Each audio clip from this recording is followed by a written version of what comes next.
They'll throw on first down with Roethlisberger. And Bryant's got it over the middle. And he'll get it into enemy territory just across midfield at the 49. A good pickup there. 8 yards on the first down.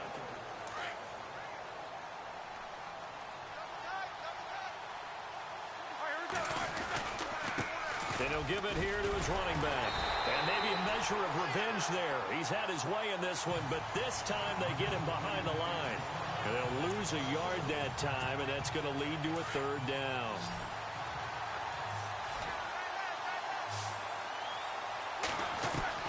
From midfield now, here's Roethlisberger. Throwing for his running back, and he's got him complete. How did he look at this, middle of the field, a breakaway. And into the end zone.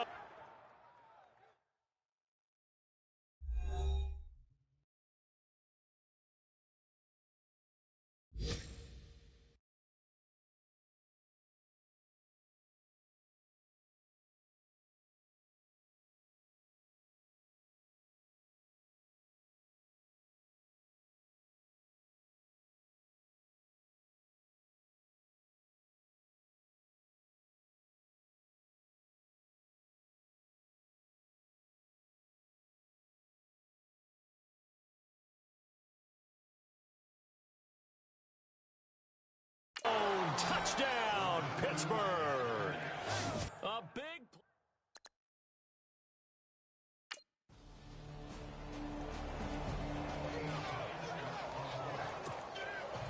The kickoff unit is out on the field, and they will send this one away.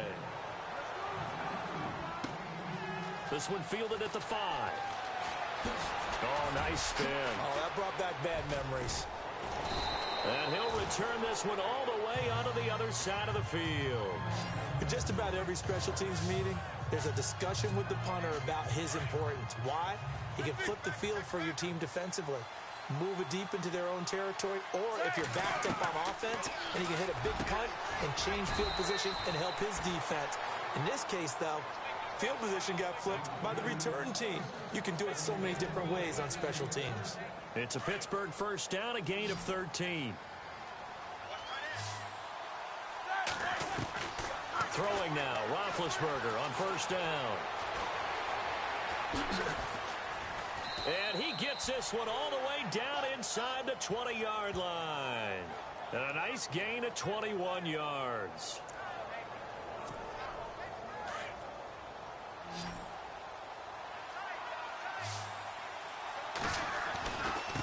Now a handoff here to his running back. And he stopped after only a yard, taking it down to the 14. Well, praise has to go to the guys on the offensive line because they've had a very nice, productive day running the football. How about that poor defensive line? They've been knocked around the entire game, and while they slowed them down on that run, can they continue to do so? Because they haven't had much success throughout this ball game. And for one of the few times here today, this run's not going to go anywhere. No gain on the play there, so that doesn't help. Now they're looking up at a 3rd and 9 situation.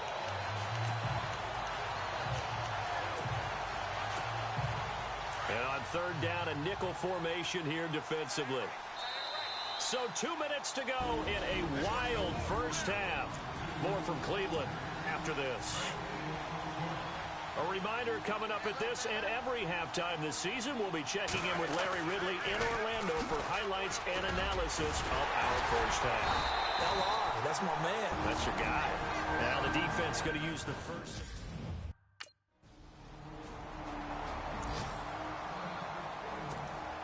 Reminder that later tonight we'll see the Giants and Cowboys battle in Dallas. Seems like they're always playing in week 1. And then on Monday night, a doubleheader. Adrian Peterson, his first game with the Saints. He's already back in Minnesota to play the Vikings. And then a 10-20 start on the East Coast.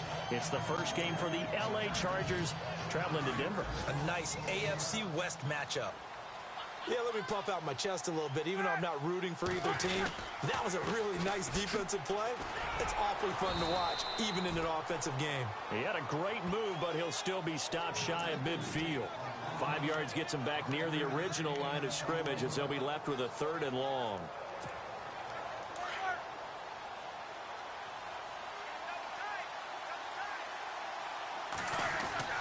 Here's Roethlisberger. And that one will fall incomplete. Clock here now, just under 30 seconds to go in this first half.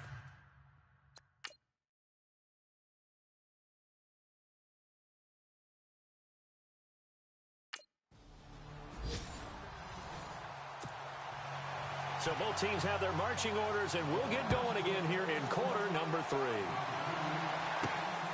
This is taken at his 4. Dances by him. Solid return, pretty good field position. They'll start at the 32-yard line.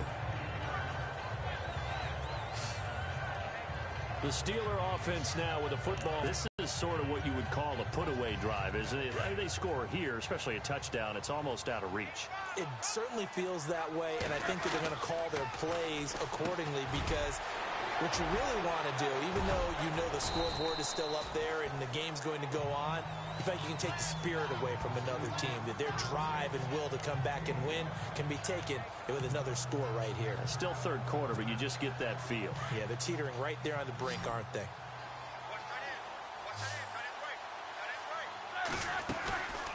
They'll run it now out of the gun. Oh, and now he bowls him over. And maybe a measure of revenge there. He's had his way in this one, but this time they get him behind the line. He'll wind up losing 3. And now it's third down. So, Brandon, when this offense gathers together to watch tape for this game, they're going to be feeling pretty good about themselves until the coaches get upset about the play we just saw. But you know their defense is going to be, but we put up big points all game long. The defense is going to win one every now and then. 3 yards won't be enough here, as that'll bring up fourth down.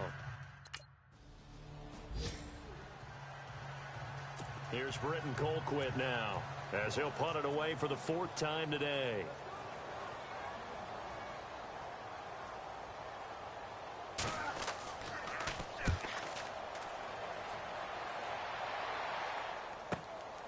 Taken in at the 22. Look at this spin. Balance. A tremendous return there, 39 yards. And the Steeler offense, they're set up nicely as they take over.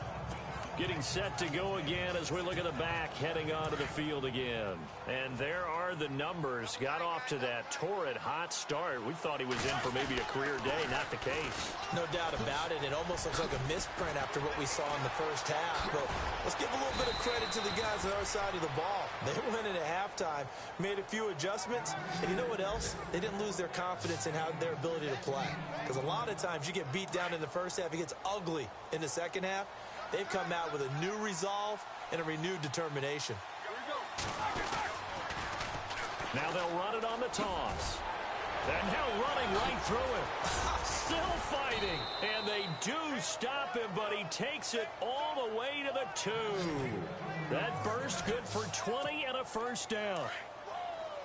They're trying to show that they can run the ball and protect this lead. Give it to the backs, play a little bit of keep away, don't you think? And that's probably a good philosophy. And he's into the end zone. Touchdown, Steelers. A great play there. Taking it in from 2 yards out. And the Steelers are going to add on to their lead. And that rushing touchdown, his 4th, puts him just 1 shy of the NFL record in a single game. And we all know he would love to get to that record and even beyond it, but he doesn't need to.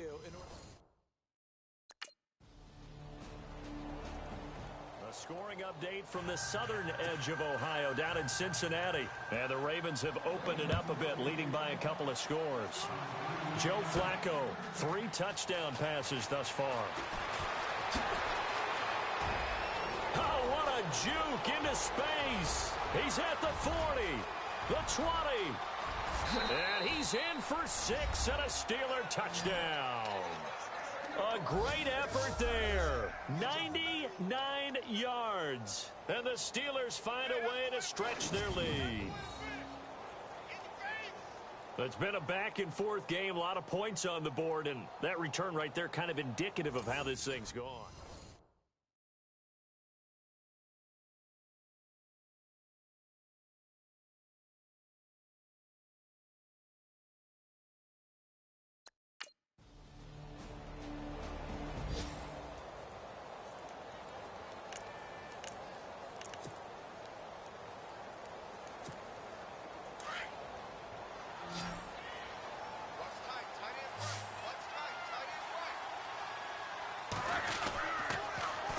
Now they'll run it on the toss. A little juke. Oh, and now he bowls him over. So he got free of one tackle but couldn't do a whole lot else. Give him 5 on the carry there, and it'll be second down. This run defense was a weakness last year toward the bottom of the league, and early returns not good here this year. And that's too bad because you and I both know that when you have something that's a weakness from your team the year before, you spend a lot of time out in the offseason, whether it's personnel, adjustments in scheme, all of those things. So that's got to be disheartening to start off the season this way.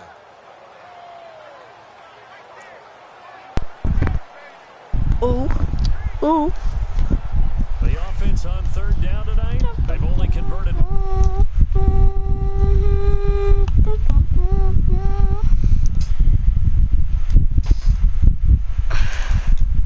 They're looking at third in the nose of the football. Now they'll run it on the toss. Oh, leaves it behind on the spin. And he takes it down to the 13 and picks up the first. The Steelers able to pick up 18 yards there. Do my eyes deceive me, or is he getting stronger as this game moves along? Burst seems just as good here in the fourth as it was way back in the first, doesn't it? I do believe someone put a lot of time in the offseason and continues to condition during the season. I'm ending this show. I want to get ready for